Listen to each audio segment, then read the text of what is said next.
You have to realize something. Social media is really noisy. You have over 2 billion users on Facebook alone, 1 billion on Instagram, 300 million on Twitter, 250 million on Snapchat. You have Generation Z that's gravitating to TikTok. You have Twitch, you have YouTube, you have LinkedIn. Social media is noisy as fuck. And in order for you or any brand to stand out, you first have to realize that you're competing against the everyday human being, the everyday user for attention. Forget competing against brands. You're competing against your customers. You're competing against consumers. You're competing against other competing brands. You're competing with celebrities for attention. See, attention is the commodity that we are all chasing, but we disguise that as being likes and impressions and clicks and shares. At the end of the day, what we are all fighting for is attention. And there's a limited amount of attention to go around.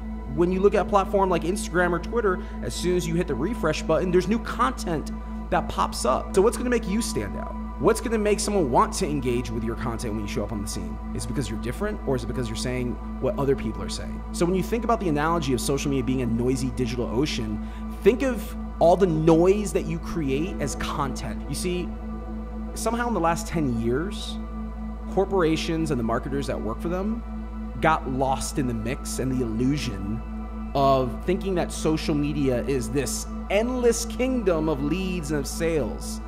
And you know what it is? It's a kingdom full of bullshit. It's a kingdom full of self-promoters. It's a noisy digital ocean of brands and people who are attention hungry. Once you know the rules of engagement and you know how the game is played, then you can take a step back and you can be on true offense, not on defense. What we're all playing right now is defense. We're trying to stay above water. We're trying to get seen. That's not offense. That's you're playing defense on the game. When you play offense, you can walk away from Twitter or Facebook because all your shit is automated and you can actually start doing email marketing. You can start doing text message marketing. That's when you can play offense. You see what I'm saying? The premise of the end of marketing is that going forward, in order for brands, whether they're individual brands or corporate brands, to stay in business and digitally relevant, you will have to find ways to connect with people on an interpersonal level or human level, because AI or artificial intelligence is getting ready to disrupt everything that we know about business. We will get to a point where artificial intelligence will replace millions of jobs. And in order for you to stay in business, you're going to depend on people liking you, believing you, trusting you, relating to you. No more and no less than 100 years ago, before there was even the internet, the way business was predicated was based on a handshake and a relationship. Right. So I fear for people that don't have a personal brand. If right now you're listening to this or watching this and you don't have a personal brand, you need to stop watching TV and playing video games and start focusing on growing your personal brand. Everyone is already a personal brand. Kylie Jenner just sold a company for $600 million, not because her last name is Jenner. She sold a company for $600 million because she had enough people buying her product and believing in her. Everyone has a personal brand. Everyone has influence. Whether you influence one person or 100 or 100,000 or 1 million, we all have influence. When I go to a restaurant and I get in a conversation with someone, I let them know what I do because it establishes authority up front. That's a way to flex your personal brand. When I have an amazing experience with an airline at an airport, I let that person know, hey, I work in social media and I have an online presence and I'm gonna shout you out and promote you. When I have a bad experience, I do the same thing, because your personal brand doesn't just live on the internet. Your personal brand follows you everywhere you go. Now, what's gonna happen, and I write about this in the marketing, what's gonna happen is that going forward, automation through AI is going to disrupt the way that we work. Imagine for one moment now, if I could take every single blog I've ever written, I could take every podcast I've ever been on, and I could take every YouTube video I've ever created, and I put all of these forms of content into a computer, and that computer spits out my next book. Because that computer already knows how I sound, how I write, how I think. That's gonna happen. Yeah. So when that happens, do you need authors anymore? This book, the way it was written, it's an easy read. It's not overly complicated. This isn't, like Harvard Business Journal. It's a very easy read.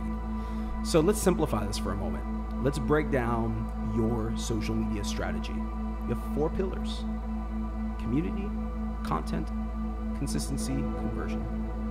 Your community are the people that support you, the people that advocate for you, the people that consume your content. Realistically speaking, your community might be very small. So when you post content, there might only be a handful of people that are the OGs that are in your feed every single time. Those 5 people are your true follower.